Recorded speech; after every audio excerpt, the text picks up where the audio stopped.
Today, we're delving into a mystery that has stumped the brightest minds for centuries. The Voynich Manuscript. Imagine a book over 600 years old, written in a language no one on Earth can read, filled with drawings of plants that don't exist and charts of stars that defy conventional astronomy. This isn't fiction. It's a real artifact that continues to challenge everything we think we know about the past.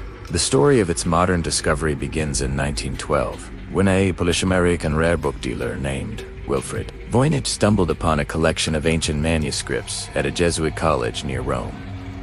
Among them was one book that stood out. It was small, unassuming, but its pages held a secret language and illustrations unlike anything he had ever seen. Voynich was captivated, and he would spend the rest of his life trying to unlock its secrets, lending his name to this enduring puzzle.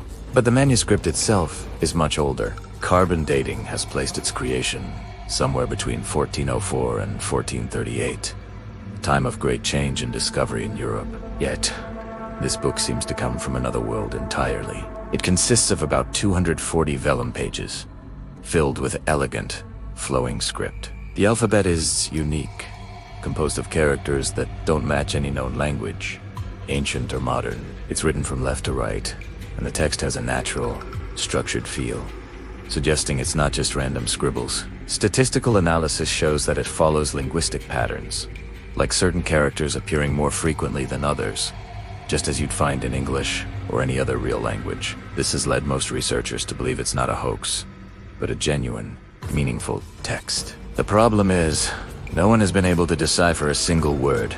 The illustrations are just as perplexing. The manuscript is generally divided into several sections based on its drawings. The first, and largest, is the herbal section. Page after page is filled with detailed drawings of plants. But here's the catch.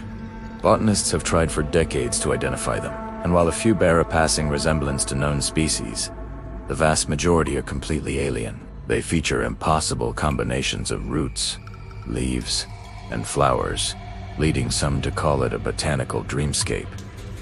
Are these extinct plants fantastical creations from an artist's imagination, or perhaps coded representations of something else entirely?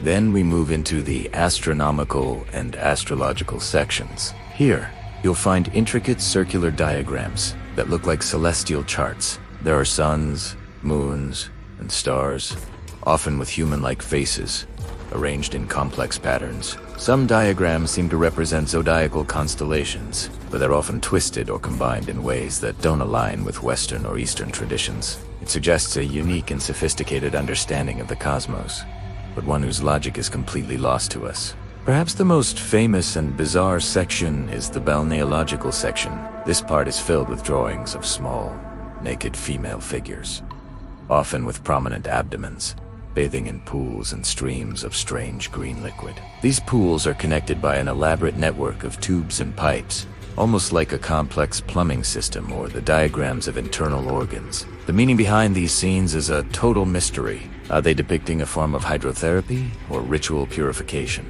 Are they allegorical, representing a spiritual or a chemical process? The scenes are both serene and deeply strange, offering no clear answers. Over the years, the Voynich Manuscript has attracted the attention of the world's greatest minds in cryptography.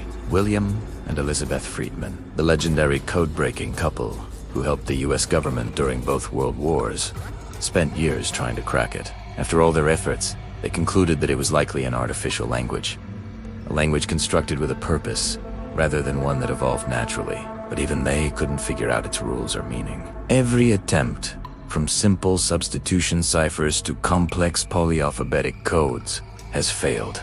The manuscript resists every key thrown at it. This stubborn refusal to be understood has led to a flood of theories, ranging from the plausible to the outright fantastical. One popular theory is that it's an elaborate hoax, created by a clever forger to trick a wealthy collector. Some have even pointed fingers at Wilfred Voynich himself, suggesting he fabricated the book to make a name for himself. However, the carbon dating of the vellum and ink to the early 15th century makes this highly unlikely. If it's a hoax, it's a 600-year-old one, crafted with a level of genius and foresight that is, in itself, a marvel. Another theory is that it's a cipher text, a known language, like Latin or a medieval German dialect, hidden behind a complex code. The problem is that the statistical properties of the text don't quite match any known language. For instance, there are almost no words with more than 10 letters, and very few words with just 1 or 2 letters,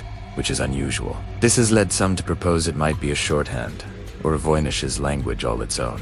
Of course, the more imaginative theories are often the most captivating. Could it be the lost work of a forgotten genius, like Leonardo da Vinci, writing in a secret code to protect his discoveries? Some have suggested it was created by the Cathars, a religious group persecuted in the Middle Ages, to hide their sacred texts. A few even whisper that it might be of extraterrestrial origin, a guide or message left behind by alien visitors. While there's no evidence for this, it speaks to the incredible power of the manuscript to ignite our imagination. In recent years, artificial intelligence and machine learning have been brought into the fight. Researchers have fed the entire manuscript into powerful computers, hoping that algorithms could spot patterns that human eyes have missed. There have been a few glimmers of hope. One AI analysis suggested the language might be related to Hebrew, while another pointed to a Proto-Romance language. Yet, each time, these leads have turned into dead ends. The manuscript continues to guard its secrets, even from our most advanced technology. So what are we left with? We have a physical object we can touch and see, a book created with immense care and artistry. It has survived for over 6 centuries, passing through the hands of emperors, scholars, and alchemists. Its journey is a story in itself, with a paper trail suggesting it was once owned by the Holy Roman Emperor Rudolph II, a man fascinated by alchemy and the occult, but its true purpose remains locked away. The Voynich Manuscript is more than just an unsolved puzzle. It's a mirror reflecting our own desire for knowledge and our frustration when faced with the truly unknown. It reminds us that for all our scientific progress and historical understanding, there are still corners of the past that are shrouded in darkness.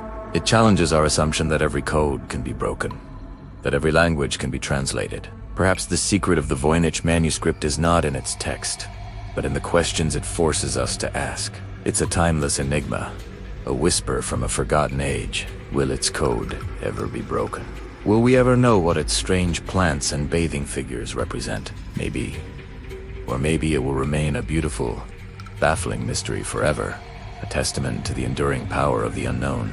Thank you for joining us on Whispered Ages, as we explored this captivating enigma. If you love diving into ancient mysteries and unsolved secrets, don't forget to like this video and subscribe for more journeys into the past. We'd love to hear your own theories about the Voynich Manuscript in the comments below. Until next time, keep questioning.